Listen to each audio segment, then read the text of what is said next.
वैद्यनाथ धाम की कथा, वह स्थान जहां समुद्र मंथन हुआ था। दोस्तों, आप सभी ने समुद्र मंथन की कथा जरूर सुनी होगी।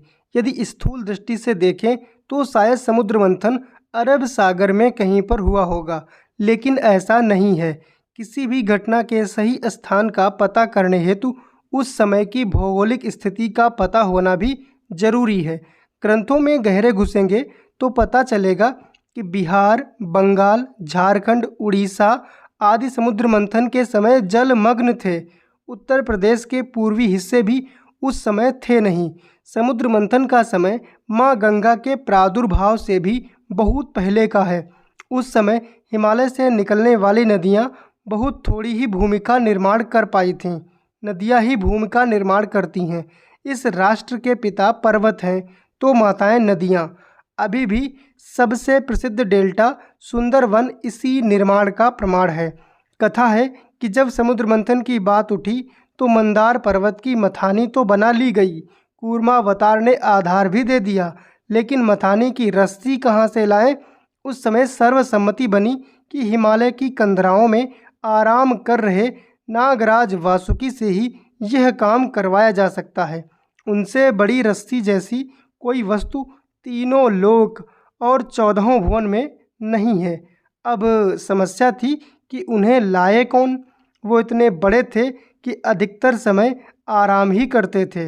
इस पर कैलाशपति महादेव उठे और वासुकी को अपनी कलाई में लपेट कर चल दिए। नागराज को लाकर भोलेनाथ एक स्थान पर बैठ गए।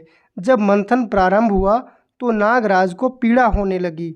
इधर से देवता खींचे, उधर से असुर खींचे, बीच में मंदराचल चुभे। क्षुब्ध होकर नागराज वासुकी ने फुफकारना शुरू कर दिया। अब सोचिए कि जिस नाग को एक पर्वत के चारों तरफ लपेट दिया गया वो कितना बड़ा होगा। नागराज के फुफकारने से समस्त सृष्टि में जहर फैलने लगा। हाहाकार मच गया। तभी समुद्र से कालकूट हलाहल निकल पड़ा। एक तरफ तो देवता और असुर भाग खड़े हुए और दूसरी तरफ नागराज निढाल होकर फुफकारते रह गए। अब करें तो क्या करें? देवताओं की सभा बिठाई गई। प्रश्न उठा कि इस हलाहल को कौन पिएगा? विष्णु भगवान ने भोले बाबा के चरण धर लिए कि बाबा आप ही पी सकते हैं। जो भोले होते हैं उनके हिस्से ही जहर आता है। बाबा उठे और पहले जहर पिया और फिर वासुकी का उपचार किया। तब तक तो धन्वंतरी निकले भी नहीं थे। उनसे भी पुराने वैद्य हैं वैद्यनाथ। बाबा ने हलाहल पी तो लिया, लेकिन उसका ताप असह्य हो गया। वहीं एक स्थान देखकर बैठ गए। मंथन शुरू हो गया।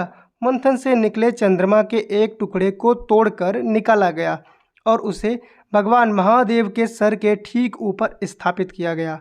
उस टुकड़े से निरंतर शीतल जल महादेव के सर पर गिरता रहता है। यह क्षेत्र कहाँ है जहाँ मंथन हुआ था? बिहार के बांका जिले में स्थित मंदार पर्वत के आसपास का क्षेत्र ही मंथन का स्थान है। आज भी झारखंड, बंगाल, उड़ीसा और बिहार की भूमि में खनिजों का प्रचुर भंडार है। सबका केंद्र मंदार पर्वत ही है। मंदार में अब भी समुद्र मंथन से निकली निधियाँ छिपी हुई हैं। भोलेनाथ नागराज को पहुँचाने के बाद जिस स्थान पर बैठे थे वो स्थान है वासुकीनाथ। जिस स्थान पर नागराज का उपचार करने व विष ग्रहण करने के बाद बैठे थे वो स्थान है वैद्यनाथ धाम, देवघर में। चांद का वह टुकड़ा जो उनके सर पर लगाया गया था आज भी लगा है और उससे निरंतर जल टपकता रहता है। वह टुकड़ा भोलेनाथ के ठीक ऊपर मंदिर के शिखर के नीचे लगा है। नाम है चंद्रकांत मणि। दोस्तों, कमेंट बॉक्स में हर हर महादेव